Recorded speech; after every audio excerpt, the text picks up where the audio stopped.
Hey ladies, hey ladies, hey ladies. Happy Motivational Sunday. And in this video, we're going to talk about the time when I hit rock bottom in my single mother's life. I'm going to encourage you ladies on how to stay encouraged if you're currently at rock bottom in your life. So stay tuned.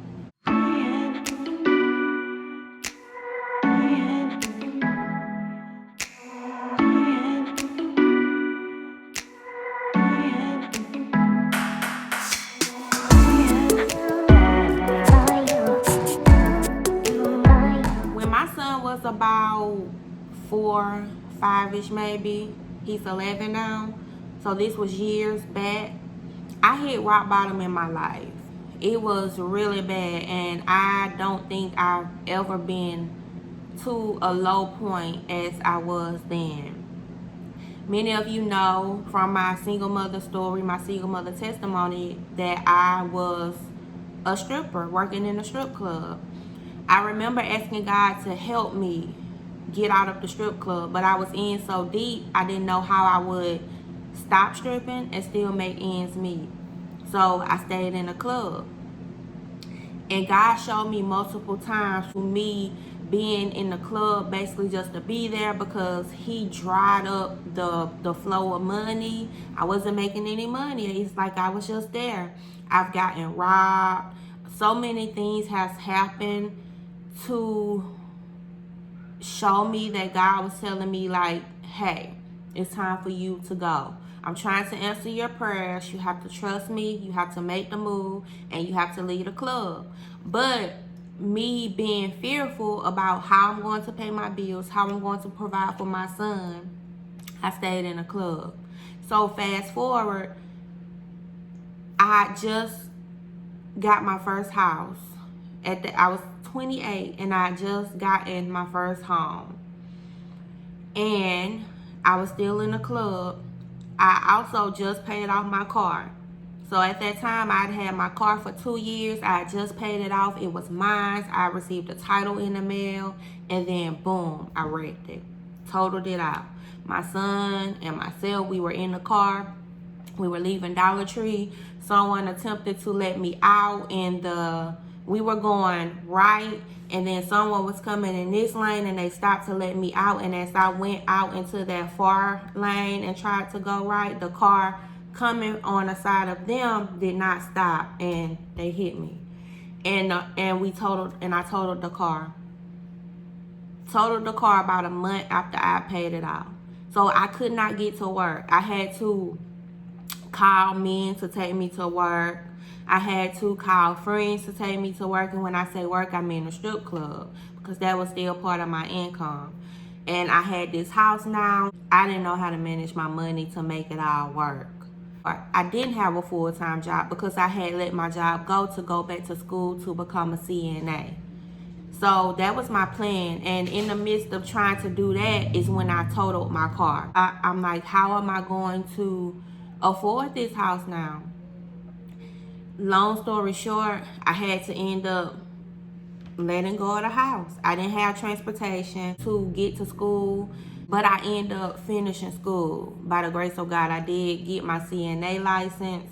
However, I did have to let my house go. I couldn't afford it.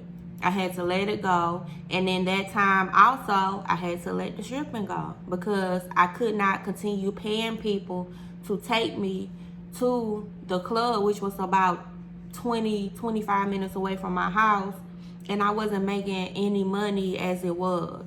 So I had to eventually let it go. So here I am. I'm 28 years old. I have no car. I have no place to stay. I have a 5-year-old son, and we have to move back in with my mom. So thankfully, I'm thankful for my mom. I'm thankful that I had a place to go. We had to move back in, but I wasn't used to that. I was sad. I was depressed because I'm used to being self-sufficient. I kind of wallowed in my pity for a moment, but I didn't stay there. I got up. I started applying for jobs. I landed a work-from-home job with Apple, but I was fired from that job because I wasn't doing right. And then in my mom's house, it's always a lot of kids there, and it was always so loud. So I really couldn't do my job proficiently working from home, but that did help me out a little bit. Someone told me about an assisted living home that wasn't far from my house before I moved. So I did apply to that job before I moved. I walked to the interview, and then I called my brother to come and pick me up and take me home from the interview, because it was maybe about a 20-minute walk. Long story short, after I moved into my mom's house, my brother-in-law helped me get a car. It's amazing how even when we're at rock bottom, it's amazing how God can cause people to show favor on us, because he's the one who actually pointed out the place where I got my car from. And he was showing me some type of van. And we went there to look at the van, because at this point I'm like, you know what? I don't care what kind of car I get. I just need a car. So we went to look at the van, but I ended up getting a 1997 Acura. They wanted $1,500 for the car, but I didn't have $1,500, so my brother-in-law helped me to negotiate, putting $500 down, which I only had $400, and he let me borrow the $100. And then the plan was to do monthly payments of $191 until I paid it off.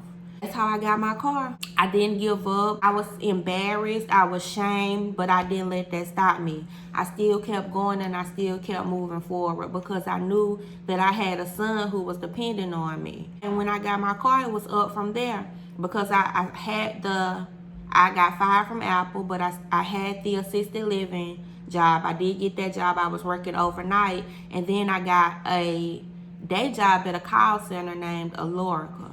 So I was working in the day at Alorica, then I was working overnight. So we were still living with my mom, but I did what I had to do to get my money right, to get back on my feet. We moved into an efficiency apartment. I mean, you pay by the week, you pay by the month, however you want to do it, but it was very, very affordable for me at the time, and it was enough space for me and my son. Even though it was an efficiency apartment, it wasn't a studio or anything like that. It had a separate bedroom, a separate kitchen, a dining room, and a living room. There was no monthly lease, no credit checks, anything like that, because I think at that time I had a broken lease on my credit. I had to do what I had to do to get me a place, and we stayed there for a while, and we didn't have any issues there. We stayed there for about a year and a half, probably a little bit longer. And then once I was able to get on my feet, we moved into another apartment, and it was an income-based apartment. So once I was able to get on my feet a little bit more by working the 2 jobs, we moved again to a better place. That's my story as to when I was at the lowest in my life. Not only with being on my feet and being self-sufficient, but I was at the lowest in my mental and in my emotional. I was embarrassed, and I was shamed, and I just felt like, it couldn't get any lower than this. I got robbed at the strip club. I totaled my car. I lost my home. I quit my job trying to make a better life for my son and myself, and then all of this happened. So I'm like, God, where are you? Even at that time, I didn't really have a relationship with him like I do now. But as I look back, it's amazing how he still had grace for me. It's amazing how he didn't allow me to die in a strip club. It's amazing how when I got robbed, that the stranger that I got robbed by, it's amazing how God caused him not to harm me in any type of way. The materialistic things was replaceable, but he didn't harm me in any type of way. And it's amazing as I look back and see how God was still there. And even in my lowest points, God was still teaching me. Like, I didn't realize it then, but I realize it now. He was still teaching me. He was teaching me how to trust in him and how to lean on him, because many of the times we get ourselves in situations because of fear. We get ourselves in these situations where we're working these double and triple jobs because we're scared. We're scared of lack. We're afraid that if we work one job and then walk in the purpose that God has for us, build upon the purpose that he has for us, that will eventually probably get us out of that job. We're scared that we'll fail. And we're afraid that we won't be able to provide for our kids as we should. We're afraid that we won't have the money that we need to take care of the things that we need to take. But I am a living witness that God will always provide. So sis, if you are at rock bottom right now, I don't know what your situation is. I don't know where God has you at right now. He may have you in a pit. He may have you in a dungeon. He may have you in prison. He may have you in the wilderness. But God do these things to build our character. So right now, instead of focusing on the problem, I want you to turn your eyes towards God. Turn your eyes towards Jesus. And if you say, well, Latarsha, how do I do that? You know, I pray. My mama and my grandmama tell me about God, but I don't really have a relationship with him. Then it's time for you, while you're in a pit, while you're in a wilderness, while you're in a dungeon, while you're in a valley, it's time for you to develop your own relationship with him. And that starts by asking him for a relationship with him. And then that starts by opening the word. Opening his word in a language that you can understand right now where you are, and starting there. You just have to start where you are, because he's with you. You know, you may not feel it now, you may not believe it, but he's with you and he's going to bring you out. But your key, so that you are not going around in circles for 40 years like the Israelites in the Bible, you don't want to keep going around in circles. You have to learn what you need to learn while you are where you are, so you don't have to go through it again. You have to. There's no other way around it. But it's going to get better, sis. It will not always be like this. Storms do pass. One day it may be raining. The next day the sun may be out. You know, one day we have a tornado, a hurricane. A lot of people lose a lot of things, you know, but it passes and they're able to get that stuff back. So this storm will pass as well. Just stay encouraged. Draw closer to God like never before and keep pressing forward. That is my Sunday motivation. Love you, ladies. I hope you have a great Sunday, and I will talk to you in my next video.